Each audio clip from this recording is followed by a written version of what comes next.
Assalamualaikum warahmatullahi wabarakatuh. Apa kabar teman-teman semuanya? Semoga semua dalam keadaan sehat walafiat ya. Di hari weekend ini, hari libur lagi dalam rangka merayakan Isra Miraj Nabi Muhammad SAW. Semoga kita diberikan syafaat di hari ini, makin kuat mental, makin semangat dan update terus tentang informasi perpinjolan.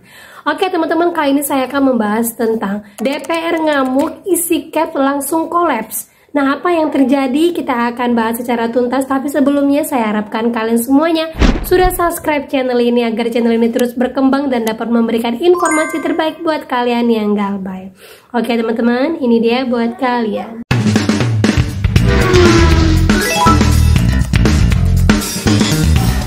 Oke teman-teman semuanya, banyak sekali yang berseliweran, bahkan banyak yang bertanya kepada saya, Mbak, isi cash nih adem anyem banget ya semenjak akhir tahun 2024, beneran kolaps atau gimana ya? Soalnya limit saya ini tidak pernah naik, bahkan makin turun-turun.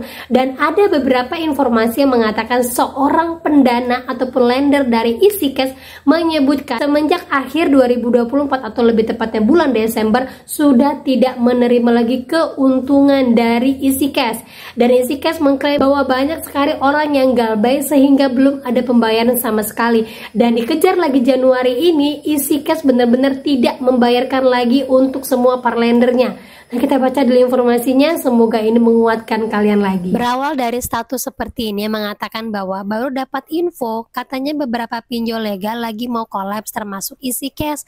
Pantas galbay isi cash masih bisa buat pinjam ke tempat lain.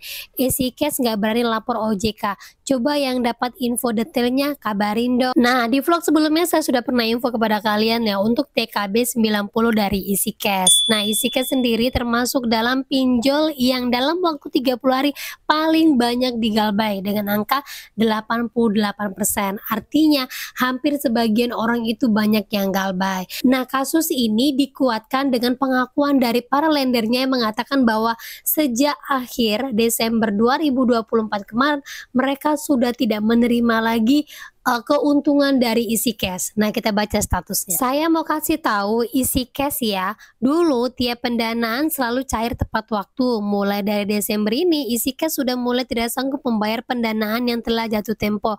Bahkan sudah lewat dari 1 mingguan.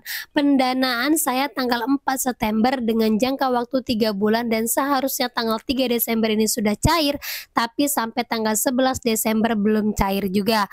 Alasannya orang yang pinjam belum bayar. Sedangkan kita butuh uangnya untuk kebutuhan mendesak. Masa iya kita disuruh pinjam dan bunganya lebih dari 35%-an per tahun? Nah, maksud dari lender ini dia mau mengambil keuntungan dari yang sudah dia tanamkan dengan jangka waktu 3 bulan. Tetapi isi cash menyatakan bahwa banyak yang belum bayar. Cuman kalau dia mau mengambil uangnya itu ajukan saja pinjaman dengan bunga 35% per tahun. Kurang ajar juga isi cash ini ya. Lendernya mau ngambil uang nggak dikasih tapi malah disuruh pinjam dengan bunga yang lebih besar. Nah, kalau saya baca dari banyak sekali status yang berseliweran, ternyata emang benar sekali banyak yang sudah tidak mendapatkan limit lagi per Desember kemarin teman-teman, dan banyak juga yang coba untuk mengajukan pinjaman itu malah banyak yang ditolak padahal mereka itu belum pernah melakukan pinjaman dimanapun. Kalau yang ternyata mereka masih bisa melakukan pinjaman dimanapun setelah galbay di isi cash itu mungkin kasus yang berbeda. Tapi kalau kita lihat dari banyaknya para lender yang sudah mulai berkuar-kuar di media sosial, artinya status ini hampir sama seperti koin P2P. Banyak lender yang mulai tidak dibayarkan keuntungannya dan ada terjadi di internal isi cash sendiri. Dan kalian bisa lihat teman-teman ya, hasil dari penanaman modal yang nilainya 30 juta ternyata selama 3 bulan dia akan menghasilkan pendapatan sebesar 83 juta. Luar biasa ini ya, benar-benar bisnis yang menguntungkan banyak. Itulah mengapa pinjol sulit untuk tutup sepertinya. Nih buat yang galbay isi cash nih ya, adem anyem aja menunjukkan bahwa mereka sekarang ini mungkin sedang mengatur strategi. Tetapi bagi kalian yang galbay ini menunjukkan bahwa galbay kalian berhasil. Yang masih galbay di isi cash lanjut dulu teman-teman ya. Kalau ada yang bertanya apakah isi cash masuk ke dalam slik OJK, nah kita perhatikan lagi, setiap pinjol yang masuk ke dalam slik OJK, kalau nantinya pinjol ini benarlah bangkrut ataupun benar-benar sudah tidak mampu lagi beroperasi, semua pendanaan akan beralih kepada lender dan juga kepada OJK. Kembali lagi kepada mereka si pembuat peraturan dan si pendanaannya. Nih buat kita semuanya ya, yang belum berani galbay, ayo 2025 ini sudah saatnya kita melawan para DC-DC yang masih terus-terusan untuk mengganggu kalian. Dan yang belum berani galbay, kalian rugi di tahun 2025 ini. Nah, lanjut lagi teman-teman ya, informasi terbaru lagi. Sekarang ini kan banyak sekali yang menginformasikan, Mbak, di ranah DPR itu sekarang lagi ribut masalah pinjol, judul nggak ada habis-habisnya. Sekarang ini juga ada anggota DPR yang benar-benar mengkritik Komdiji yang tidak mampu untuk menangani judul dan pinjol karena banyak sekali anak muda yang terjerat pinjol. Nih buat teman-teman semuanya ya, kita tahu ya Pak Prabowo saat ini benar-benar mengharap pada generasi muda bahwa inilah yang akan meneruskan bangsa Indonesia. Kalau sekarang ini fokus Pak Prabowo adalah dengan mendistribusikan makan gratis di seluruh sekolah, tetapi kalau di dalam keluarganya masih tergerus yang namanya judi online, pinjol-pinjol, ini sama aja dengan membunuh karakter muda anak Indonesia. Nah, seperti ujaran anggota DPRD ini yang menurut saya benar semua kata-katanya. Anak-anak muda, pelajar dan mahasiswa itu terkena jeratan dua, judol dan pinjol sekaligus. Memang menghadapi pinjol ini mengesalkan.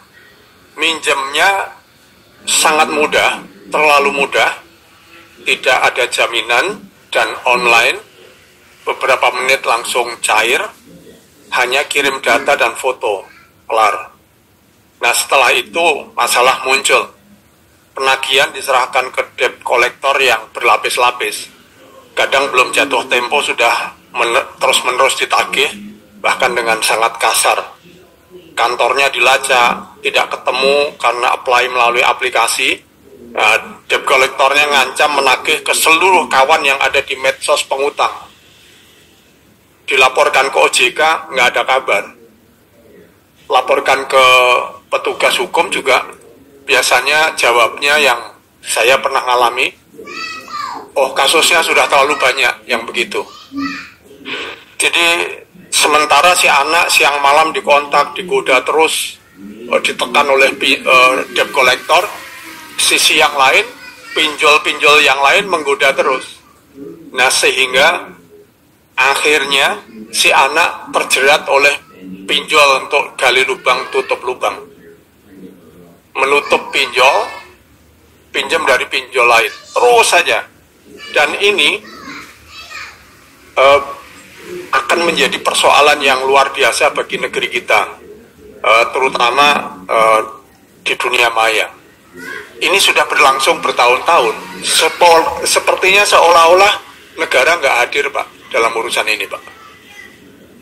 Rakyat dibiarkan aja dalam situasi yang kelenger begini ini, dalam situasi yang tidak berdaya, terpedaya oleh situasi yang seperti ini. Negara nggak hadir, nggak eksis selama hampir 8 tahun terakhir ini dalam urusan judol dan pinjol. Jadi saya melihat cara menghancurkan satu negara itu kan cukup menghancurkan generasinya. Menghancurkan generasinya itu dengan cara pembodohan yang masif, sistematik dan terstruktur sejak usia dini. Salah satunya melalui game online yang isinya judul. Pak Presiden kita begitu concern dengan generasi muda sampai memprioritaskan makan bergizi dan gratis untuk seluruh anak sekolah. Tapi program ini bisa sia-sia ketika ada cognitive attack kepada anak-anak sekolah yang dikasih makan bergizi gratis itu melalui pinjol dan judol. Nah itu dia teman-teman ya informasinya ya. Jadi cara untuk mencegah benar-benar pinjol ini biar jangan sampai ke anak cucu kita adalah galbay mulai dari diri kita. Kalau pemerintah sendiri tidak mampu membendung pengusaha dari pinjol-pinjol ini untuk mendapatkan keuntungan dari masyarakat Indonesia dengan cara terus memberikan pinjaman, bahkan terus menggerus harta kekayaan kita, maka satu-satunya jalan adalah lebih baik malu sebentar daripada kita terus-terusan membuat anak cucu kita terjerat dari permasalahan yang kita buat. Ya, caranya adalah dengan galbay. Galbay itu lebih baik karena jutaan masyarakat Indonesia, hampir 80% semua orang menggunakan pinjol. Ya, jadi jangan takut lagi, jangan merasa kalian sendiri yang galbay, jangan merasa bahwa kalian saat ini adalah manusia paling hina karena kalian galbay. Galbay itu untuk lebih baik lagi, galbay itu untuk anak cucu kita. Jadi coba buka pikiran kalian dan jangan pernah takut karena sudah banyak sekali kejadian pinjol-pinjol yang bangkrut di awal tahun 2025. Saatnya kita untuk lebih berani lagi. Gitu teman-teman ya. Nah oke, itu dia informasi yang bisa saya sampaikan buat kalian. Semoga informasi ini menjadi mood booster, makin semangat lagi, makin kuat mental lagi, dan jangan lupa terus memperbaiki hidup kita. Jadi ya, akhir kata saya ucapkan Assalamualaikum warahmatullahi wabarakatuh.